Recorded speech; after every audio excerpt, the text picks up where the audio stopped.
एक बच्चा बेचारा गांव से आया था, गांव से आया था,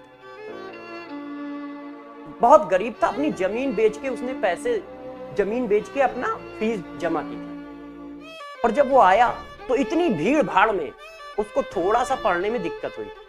तो मेरे से मुलाकात हुई, उसने बोला कि सर बहुत ज्यादा दिक्कत आती है, इतनी स्पीड को मैं पकड़ नहीं पाता हूँ और थोड़ा सा देर हो जाती है मुझे इन चीजों को समझने में।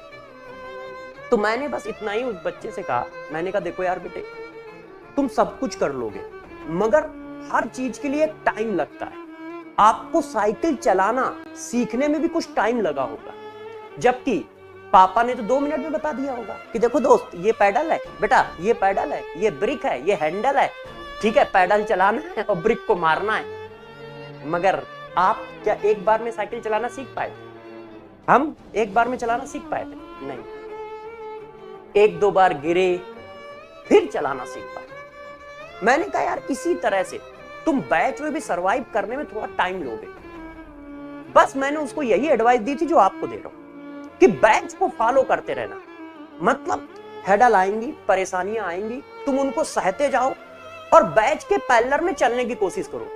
मतलब जब टीचर चैप्टर खत्म कर रहा है तो आप भी चैप्टर खत्म करो, ठीक है, टीचर नया चैप्टर चालू कर रहा है तो आप भी नया चैप्टर चालू करो। इस तरह से टीचर के एकदम पैरेलल चलो। उस बच्चे ने पूरे साल उस चीज को करने की कोशिश की और लगा रहा, मगर वो बच्चे ने कभी गिव अप नहीं किया। हर चौथे 5वें दिन मेरे पास आता था, ठीक है कि हाँ सर थोड़ा सा ठीक हुआ है, मगर कभी नंबर कम आ रहे हैं कहता था, ठीक है, कभी ये कहता था कि ये प्रॉब्लम है, मगर वो लगा रहा, उसने कभी छोड़ा नहीं, उसने कभी नहीं छोड़ा। और लास्ट के 3 महीने उसने 14, 12, 13 घंटे पढ़ाई की।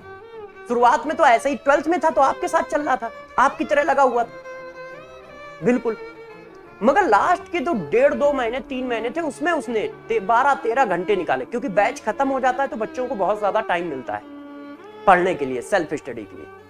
तो जब सेल्फ स्टडी के लिए बहुत ज्यादा टाइम मिलता है तो बच्चा ज्यादा पढ़ पाता है।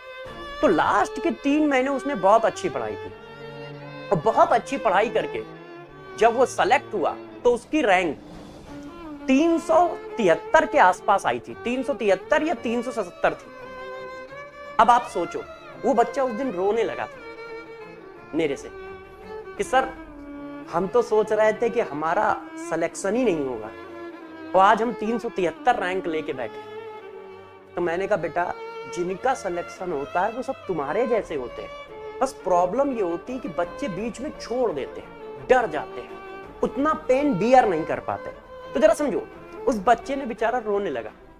उसने कहा सर यदि मैं आईआईटी ना सेलेक्ट होता तो मैं मेरा परिवार पूरा बर्बाद हो जाता, मैं खेती बेच के कोचिंग कर रहा हूं। और 373 या 377 रैंक सेलेक्ट हुआ। अब जब बात होती है तो उसके पास जीवन की सारी चीजें जो उसको चाहिए होती है। नहीं तो मैं देखता था कि सर्दी है, बहुत भयंकर सर्दी है, मगर फिर भी वो स्लीपर में ही आता था, शूज नहीं पहनता था, पहनता नहीं था या थे नहीं, वो स्लीपर में ही पढ़ने, स्लीपर वही जो हम लोग घर में पहनते हैं। तो मैं आपको यही सिखाना चाहता हूं कि देखो थोड़ी बहुत हेडल आएंगी, कभी घर की कुछ परेशानियां होंगी, कभी स्कूल की कुछ परेशानियां होंगी, ठीक है, कभी कुछ सब्जेक्ट की परेशानियां, मगर तुम डटे रहना, उन परेशानियों को फेस करते हुए डटे रहना बस।